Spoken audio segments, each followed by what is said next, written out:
اس کہانی کی راویہ ایک خاتون مبلغہ ہیں جو کہ سعودی عرب کے شہر صوبہ قصیم کے ایک شہر میں غسل میت ڈپارٹمنٹ کی بھی رکن ہے۔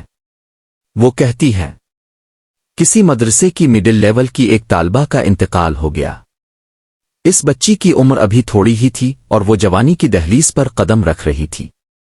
اس کا نام نوف تھا۔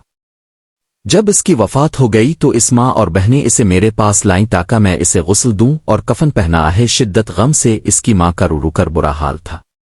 وہ اپنی بیٹی سے چمٹی ہوئی تھی اور اس سے جدا ہونے کا نام ہی نہیں لے رہے تھی۔ میں نے بڑی مشکل سے اسے علیحدہ کیا اور غسل خانے کا دروازہ بند کر دیا تاکہ اسے اچھے طریقے سے غسل دے سکوں۔ میں نے جب اس کے چہرے سے کپڑا ہٹایا تو میں ششدر رہ گئی۔ اللہ کی قسم، اس کے چہرے سے نور کی شعائیں جیسے اٹھ رہی تھیں، جیسے نجف کی خوب تیز روشنی ہے۔ میں اس کے نورانی چہرے کی تابانی دیکھ کر ورطہ حیرت میں ڈوب گئی۔ میرے پاس غسل کے لیے جو بھی لڑکیاں لائی جاتی تھیں، ان میں سے کچھ نارمل کیفیت میں ہوتی، کسی کا چہرہ مرجھایا ہوا ہوتا تھا اور بعض سے ناگوار بو محسوس ہوتی تھی، مگر اس لڑکی کا معاملہ الٹ تھا۔ اس کا چہرہ تو روشنی سے دمک رہا تھا۔ دوران غسل میں نے دیکھا کہ محسوس ہو رہا تھا اس کے دائیں اور بائیں ہاتھ کی شہادت کی انگلی بھی اٹھی ہوئی لگتی تھی، جیسے تشہد میں اٹھائی جاتی ہے۔ میں نے کہا، ہو نہ ہو یہ ایک پاکیزہ سیرت لڑکی ہے جسے اللہ نے اس کے کسی عمل صالح کی وجہ سے عزت و تکریم سے نوازا ہے۔ مجھے اس کی خوش قسمتی پر رشک آیا۔ میں نے اس کی ماں اور بہنوں کو خوشی کی مٹھاس میں ڈوبی قدرے بلند آواز میں بلایا اور دروازہ کھول دیا۔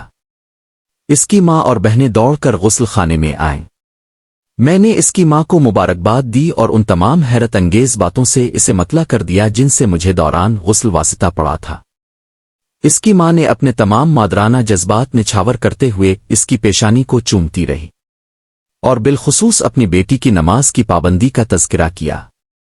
2 دن بعد اس کی ماں نے مجھے بلایا، اس نے میرا شکریہ ادا کیا اور کہا، میں آپ کو اپنی بیٹی نوف کے کپڑے اور اس کی پرسنل چیزیں بھیجوں گی۔ چونکہ آپ غریبوں اور مسکینوں کے گھروں کو بھی جانتی ہیں، اس لیے آپ انہیں مستحقین میں تقسیم کر دیجئے گا۔ میں نے کہا، مجھے کوئی اعتراض نہیں، آپ اس کی تمام چیزیں مجھے بھجوا دیجئے گا، میں انہیں میں تقسیم کر دوں گی۔ جب اس کی اشیاء میرے پاس پہنچی تو وہ 4 کارٹنز میں پیک تھیں۔ میں نے پہلا کارٹن کھولا تو اس میں اس کے نقاب اور عباءہ تھے۔ وہ سب کے سب لمبے چوڑے اور ڈھیلے ڈھالے تھے، نہ وہ تنگ تھے، نہ باریک اور نہ چھوٹے۔ میں نے دوسرا کارٹن کھولا تو اس میں اس کے کپڑے تھے۔ وہ سب بھی پورے بازوؤں والے ڈھیلے ڈھالے اور مکمل جسم کو ڈھانپنے والے تھے۔ سب لباس انتہائی سادہ تھے۔ وہ شوخ اور بھڑکیلے نہیں بلکہ جاذب نظر اور بہترین لباس تھے۔ ان کا فیبرک باریک نہیں تھا کہ جس سے جسم نظر آئے۔ میں جوں جوں کارٹن کھول رہی تھی، میری حیرت میں اضافہ ہو رہا تھا۔ ایک کارٹن میں اس کا اسکول کا سامان اور اس کے قلم تھے۔ میں نے ڈبہ کھولا تو اس میں سے ایک مسواک بھی نکلی۔ میں جان گئی کہ اپنی زندگی میں یہ نبی کریم محمد صلی اللہ علیہ وسلم کی سنت کو اپنانے والی رہی ہے۔ اس کے سامان میں ایک ڈائری بھی تھی جس کے اکثر اوراق خالی تھے۔ راویہ کہتی ہے، کارٹن بند کرنے کے بعد میرے دل اور پھر ایمان کی کیفیت میں اچانک ایک تغیر بپا ہو گیا۔ اسی لمحے میرے دل میں تبدیلی آ گئی۔ میں نے اسے کھولا اور وہ تمام کپڑے نکال باہر پھینکے جو تنگ تھے، یا باریک تھے یا چھوٹے بازوؤں والے تھے۔ میں نے اسی لمحے اپنے آپ سے وعدہ کیا، میں نے عہد کیا کہ اب ہمیشہ حیا اور حجاب کے مطابق لباس پہنوں گی۔ میں نے اس کی ڈائری کو اپنے پاس رکھ لیا کہ میں اس میں اپنے لیکچرز لکھا کروں گی جو مرحومہ نوف کے لیے صدقہ جاریہ بن جائیں گے۔ وہ مبلغہ کہتی ہے، میں نے نوف کو فون کیا اور اسے اس ماڈرن ازم کے دور میں بھی اپنی بیٹی کو مکمل اسلامی لباس پہنانے پر مبارکباد دی۔ اس کی ماں نے کہا، اس کے اندر ایک اور بھی ممتاز خوبی تھی، اس کا دل ہر وقت نماز سے لگا رہتا تھا۔ جی ہی مؤذن اذان دیتا وہ تمام کام کاج چھوڑ کر فوراً اپنے رب کے سامنے سربسجود ہو جاتی۔